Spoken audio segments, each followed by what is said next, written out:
आज जितने भी कांग्रेस के अपने साथियों से भाषण हमने सुने, बहुत अजीब लग रहा था मुझे, क्योंकि कांग्रेस पार्टी का नेता चेंज होते हैं पर कांग्रेस पार्टी का नीति वही है।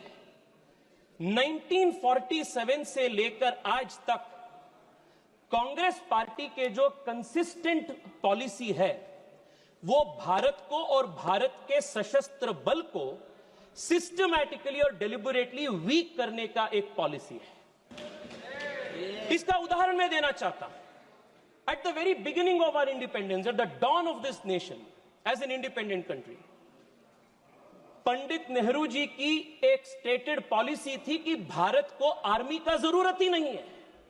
जनरल लॉकहार्ट के पास बैठते हैं और नेहरू जी बात ये बोलते हैं कि rubbish, total rubbish, no plans of modernisation of army is required, India का policy is ahimsa, we don't need the army, police will do its job.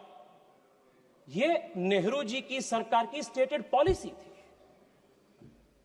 And this did not remain isolated in 1947 when A.K. Anthony ji was the defense minister. It was the stated policy. Madam, my party has allotted me 15 to 20 minutes time. Please give me the time given by my party. Madam, they had a deliberate policy of not building border infrastructure. और देश के army में जाति गणने का काम भी Congress party ने किया था।